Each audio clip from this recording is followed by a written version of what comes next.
The physical work environment and design of the workplace. In order to design the physical work environment in the best way, the physical work environment and physical workload can be controlled. The physical workload can be measured in a workplace, for example through technical measurements, observations, rating scales, checklists, surveys, interviews, etc.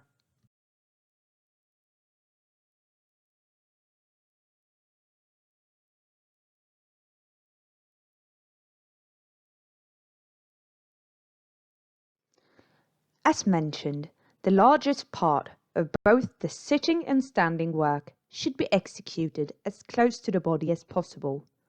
This model shows that the work should preferably take place within the pink area. Regarding work height, the most comfortable is to work in waist height. This is where the work should be executed in the largest extent possible. It's inappropriate to work below the knee height and above shoulder height. In other words, what actual height the work should be executed in depends on the individual's own height. This picture shows how large the difference can be between individuals. An average of working height between, for example, these two individuals would have been a bad working height and posture, both for the shorter and for the taller person.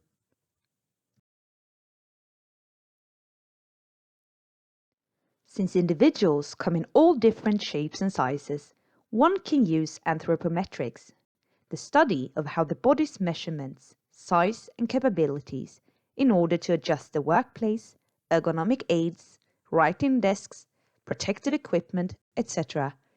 to the employee's anatomic and physiological conditions.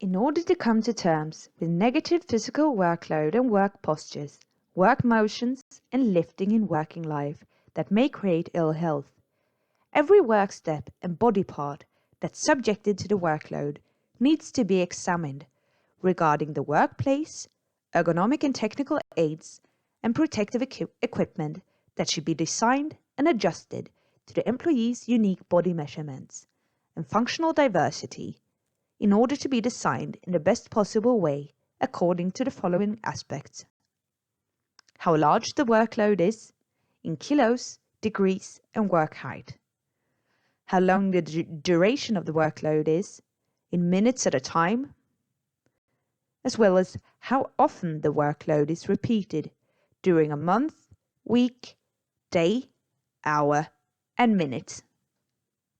In order to execute work tasks in a manner that's health promotive to the body's mobility and prevent injuries due to the physical workload and repetitive strain, regard the following. The execution of work should be experienced as comfortable and not straining the body parts. Try to execute work tasks as close to the body as possible and in neutral body postures. In other words, not with body parts stretched away from the body in awkward positions. Establish rotation and change body postures through variations in work and in workload. In other words, avoid locked positions with prolonged or unilateral repetitive motions. Take short breaks, stretch the body, and change work posture at least every 20 minutes. When lifting, use your legs and not your back. Tense the abdominal muscles, bend your knees and hips, but keep your back straight. Work closely to your body. Avoid straining your joints in extreme positions. When carrying, distribute the weight evenly. Move your feet instead of twisting the body. Do not tense more muscles than the task requires. Take short breaks often. Stretch your muscles. A physically fit body gets fewer repetitive strain injuries. Keep your body in shape through physical exercise at least 1 to 3 hours every week.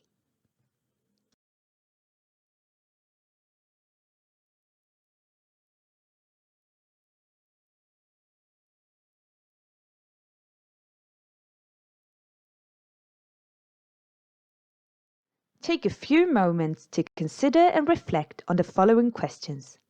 Is your physical work environment adjusted to your body's dimensions? Are your co-workers' physical work environment adjusted to their body's dimensions? How can you prevent issues in the physical work environment and in the workplace?